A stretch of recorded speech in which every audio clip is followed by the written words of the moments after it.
여러분들 반갑습니다. 오늘은 9계명 내 이웃에 대하여 거짓 증거하지 말라라는 말씀을 가지고 함께 은혜를 나누겠습니다. 먼저 하나님 앞에 기도드리겠습니다.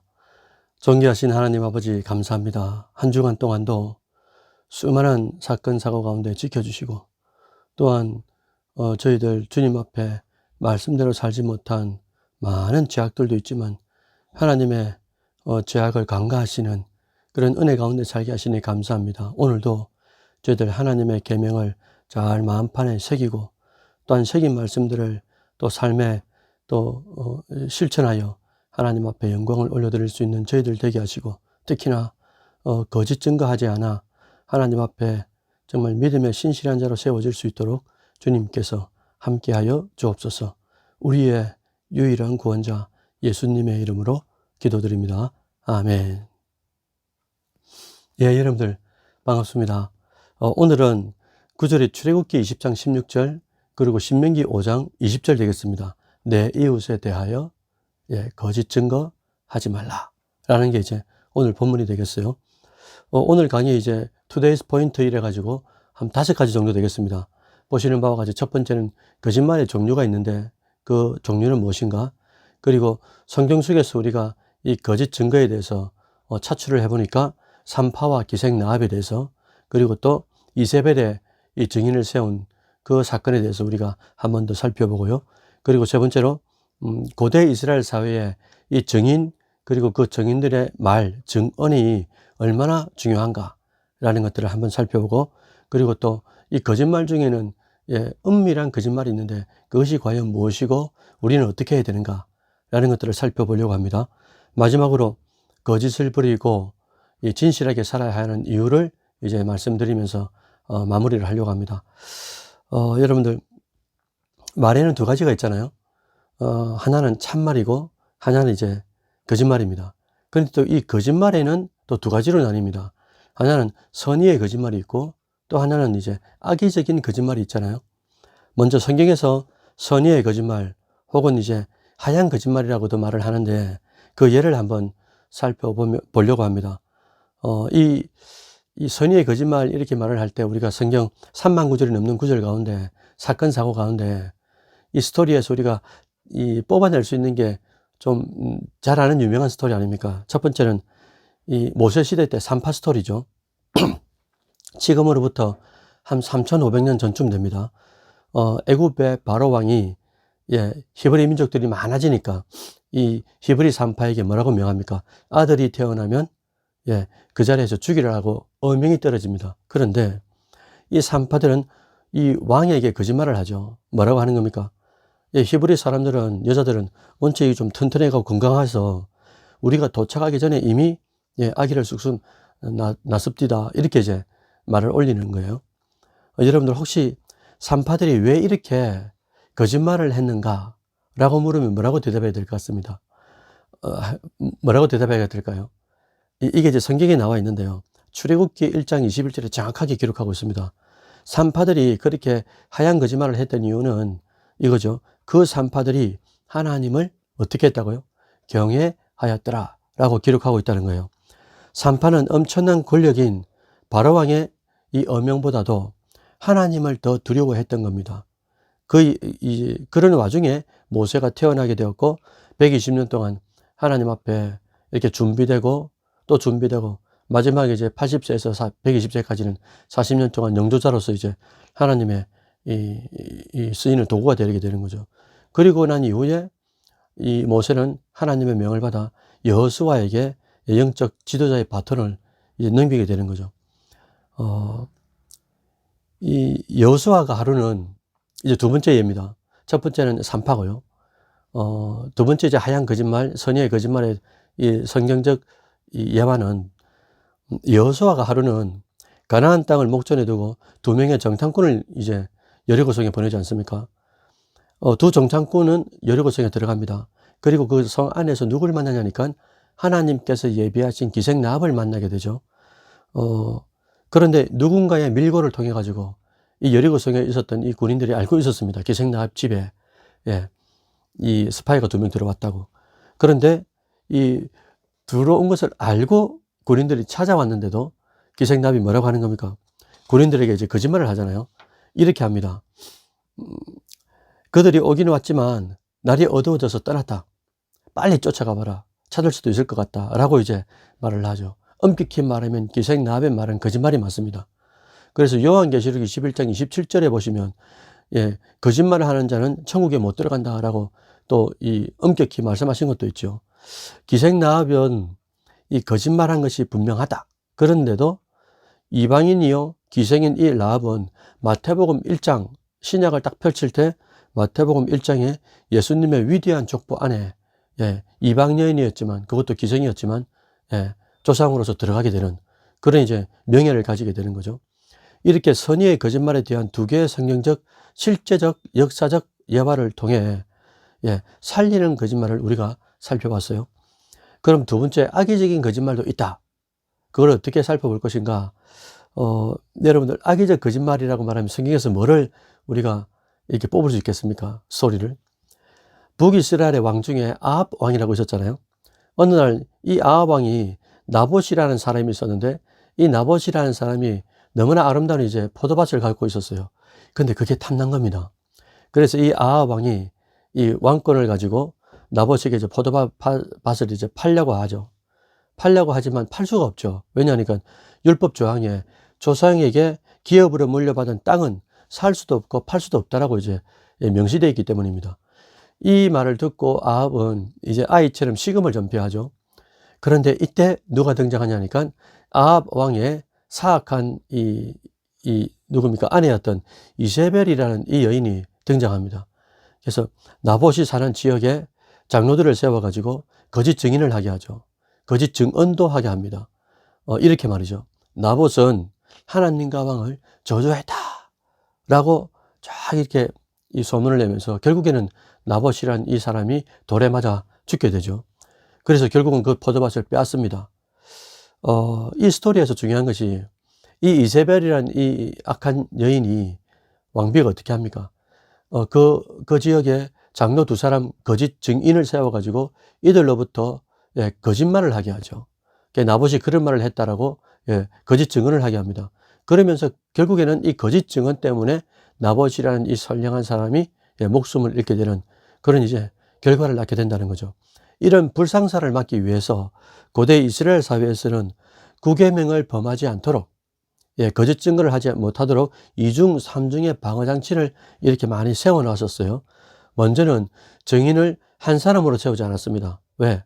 한 사람 그 사람 말만 듣고 이제 이 재판이 좌지우지 될 수 있으니까 두 사람 이상 이렇게 이제 또 명을 했고, 또한 증인의 증거가 혹은 증언이 거짓으로 드러날 때, 거짓으로 판결이 됐을 때 그것은 피해자가 피해를 입는 만큼의 벌을 받을 각오를 하고 증언하거나 증거를 제시해야 됐던 그런 엄격한 때가 있었다는 거죠.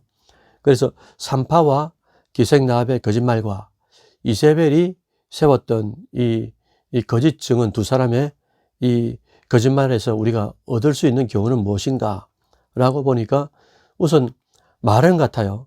엄격히 말하면 거짓말이라고 둘 다 같습니다. 그런데 다른 것이 이 산파와 또 기생나합의 이 거짓말은 목적과 의도가 다르죠.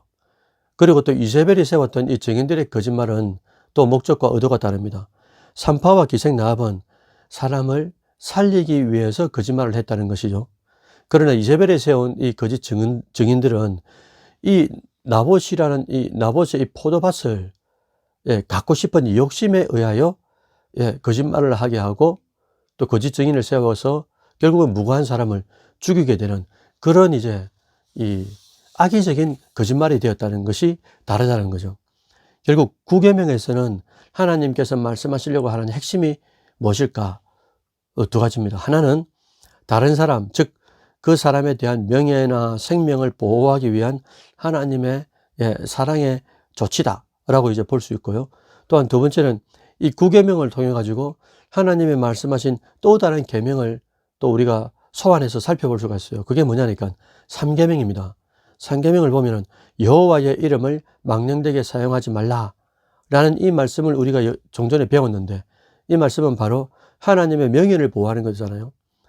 결국 그리스도인으로서 세상에서 구별된 우리는 이 두 가지 명예를 구해야 되는 거죠. 하나는 3계명에서 말씀하신 것처럼 하나님의 명예를 우리가 잘 또 구해야 될 것이고, 또 하나님의 이 이름을 망령되게 일컬어 가지고 나의 유익이나 이익을 얻으려고 해서는 안 된다라는 것들을 우리가 3계명을 통해서 배웠습니다. 또 우리가 9계명을 통해서 배워야 될 것이, 다른 사람에 대해서도 모함이나 비난이나 거짓 증거 등을 해가지고 이웃의 명예나 생명을 해하는, 그렇게 이제 이 악한 자가 되어서는 안 된다라는 것을 말하고 있는 거죠. 그러면은 이 거짓 증거는 이 거짓 증거라는 이 법률을 가지고 시간 여행을 한번 해볼까요? 고대 이스라엘로 한번 가보면, 여러분들 거짓 증거나 증언은 고대 이스라엘에서 엄청난 위치를 차지하고 있었습니다. 그 중요성이 말이죠. 왜냐하니까 고대 사회에서는 뭐 변호사도 없고 검사도 없었잖아요. 그러니까 그 당대에 중요한 사람이 누구냐니까, 이스라엘 고대 사회에서는 장로와 같은 어른들이 판결을 합니다. 그런데 이 어른들이, 장로님들이 이 판결을 할 때 결정적 역할을 했던 것이 뭐냐니까, 증인들의 증거나 증언이 결정적 역할을 했다는 거죠. 그래서 증인들의 증언에 의해 유죄가 무죄가 될 수도 있고, 무죄가 유죄가 될 수도 있고, 또 사형 온도가 내려질 수도 있고, 죽을 수 있는 사람이 살아날 수도 있는 그런 이제 중대한 역할을 했다는 것이 고대 이스라엘 사회의 이제 이 문화였다는 거죠. 그래서 9계명의 핵심은 이웃의 명예가 우리의 거짓말 혹은 이제 거짓 증언으로 인해서 손상되는 일이 없도록 하라라는 하나님의 엄명이 아니겠냐는 거죠. 그렇게 되기 위해서는 우리가 어떻게 해야 할까? 이게 이제 9계명을 배우게 되는 우리가 살아내야 하는 앞으로의 삶의 적용점 아니겠어요?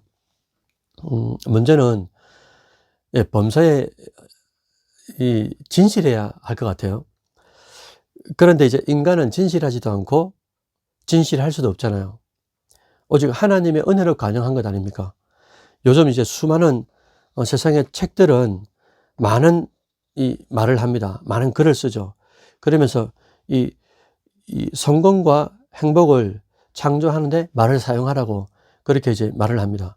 그래서 적극적이고 긍정적인 말을 하면 당신도 성공할 수 있다라고 현혹시킬 때가 많이 있죠. 이 말을 가만히 보면 그럴듯하지만 사실은 말 자체가 우리 인생을 좌지우지할 수가 없어요. 왜냐하니까 우리의 한치 앞의 미래는, 우리의 내일은, 우리의 모레 글피는, 우리의 내년도는, 우리의 10년 후는 오직 하나님 손에 있기 때문인 거죠. 그리고 말한 대로 되는 그 경우는 하나님밖에 없습니다. 오직 하나님 한 분만이 말한 대로 이루어지게 하실 수 있는 분이라는 거죠. 그래서 말한 대로 된다는 것은 인간을 하나님의 자리에 올려놓을 수 있는, 어찌 보면 자만과 교만과 거만이 될 수도 있고 오만이 될 수도 있다는 거죠. 중요한 것은 긍정적인 말이나 I can do it과 같은 적극적인 말이 중요한 게 아니고, 거짓말이 아니라 진실한 말을 하려고 하는 게 중요하다라는 거죠. 그리고 그 진실된 말 안에 그 말을 하려고 하는 목적, 그 의미도 중요하다라는 겁니다. 산파와 기생나합이 하나님을 믿음에 그분을 경외했기 때문에 왕의 엄명이 떨어졌는데도 목숨을 아까워하지 아니하고 하나님을 경외한 것 때문에 살리려고 했던 하얀 거짓말, 이게 이제 목적과 의미가 되는 거죠. 그래서 이세벨이 세운 거짓말 같은 경우는 어떻습니까? 자신의 욕심을 채우기 위한 목적과 의도가 있었기 때문에 거짓 증언을 세우게 되고 결국에는 사람을 죽이게 되는 악한 역할을 하게 되는 말이 되었다는 거죠. 우리는 이제 9계명을 통해서 깨달아야 할 것 같아요. 이웃에 대한 악의적인 비판이나 모함, 그리고 거짓말은 하나님께서 가만두지 않는다라는 경각심을 좀 가져야 될 것 같아요. 그리고 일체의 거짓말을 말하지 않는 진실된 성도가 되어야 한다라는 그런 결단, 그리고 그 실행을 위해서 우리가 힘써야 된다라는 것 같습니다. 또한 한 가지 더 말씀드리고 싶은 게 있는데, 여러분 실제로 우리가 살아가면서 너무나 많이 겪게 되는 겁니다. 그게 뭐냐니까, 그게 진실인 줄 알아요, 내가. 그런데 내가 진실인 줄 알면서도 말하지 않는 경우, 그러니까 우리가 함구하고 그냥 넘어가려고 하는 경우. 왜냐하니까 진실에 대하여 침묵하는 것, 이게 뭐라고 말을 하냐면요, 은밀한 거짓말이라는 거죠. 그러니까 아무도 모르지만 나만 침묵하면 뭐 나한테 손해도 없고 그냥 넘어갈 수 있다라고 그냥 편의적으로 생각하기 때문에, 그러나 하나님 입장에서는 그것도 다분히 은밀한 거짓말이 된다라는 거예요. 그래서 레위기 5장 1절에 이렇게 말씀합니다. 만일 누구든지 저주하는 소리를 듣고서도 증인이 되어 그가 본 것이나 알고 있는 것을 알리지 아니하면 그는 자기의 죄를 져야 할 것이요 그 허물이 그에게로 돌아갈 것이며 라고 이제 정확하게 말씀하고 있다는 거예요. 우리가 일상 중에 간혹 진실을 알면서도 진실을 말하지 않는 이유가 무엇일까라고 생각을 해보니까 뭐 때로는 위협도 안 있겠어요. 네 말하면 뭐 죽인다라는 식의 협박도 있을 거고요. 아니면 내가 뭐 귀찮아서 간섭하기 싫어서, 또 뭐 내와 상관없는 일인데 엮이기 싫어서, 이런 많은 이유가 있지 않겠습니까? 여러분, 우리가 이 사회 전반의 사건 사고들을 바라보면은 사회적 불의가 더 성행하는 그 이유 중에 하나는 진실에 대하여 침묵하는 것 때문일 때가 많아요. 그리고 진실에 대하여 외면할 때가 많기 때문에 그렇습니다. 그러면 진실에 대하여 외면하고 침묵하는 그 이유는 뭐냐? 은밀한 거짓말이기 때문인 거죠. 그러니까 우리가 은밀한 거짓말을 우리가 삶의 이 여정 가운데 알게 모르게 되게 많이 짓고 있다는 겁니다. 그러나 보신 것처럼 레위기 5장 1절에서도 그것 안 된다라고 엄히 하나님께서 명해놨잖아요. 사랑하는 권성 여러분들, 우리가 거짓을 버리고 진실을 말해야 하는 진짜 이유가 무엇이겠어요? 그것은 바로 진실 자체에 절대적 가치가 있는 것 때문이 아니잖아요.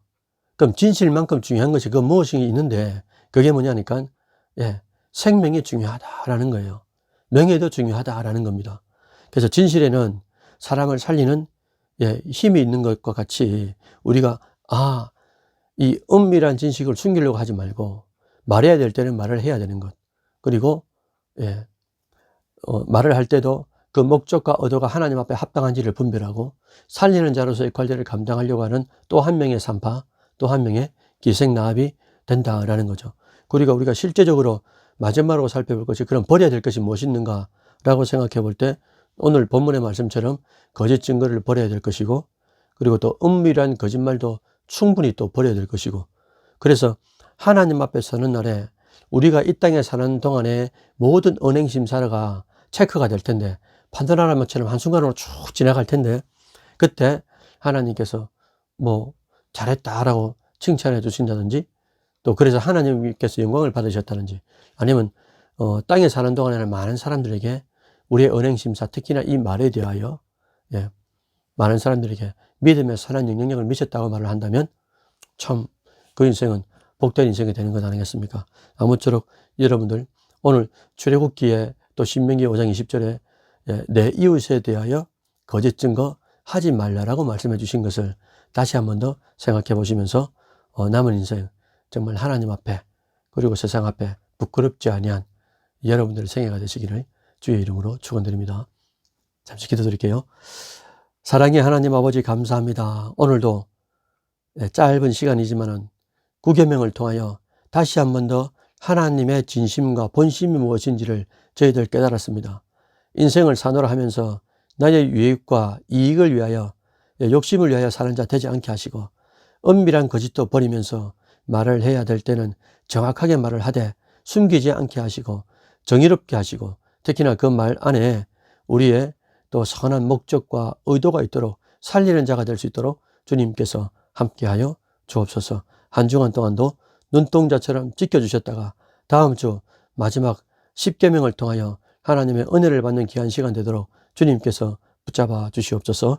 예수님의 이름으로 기도드립니다. 아멘. 여러분들 감사합니다.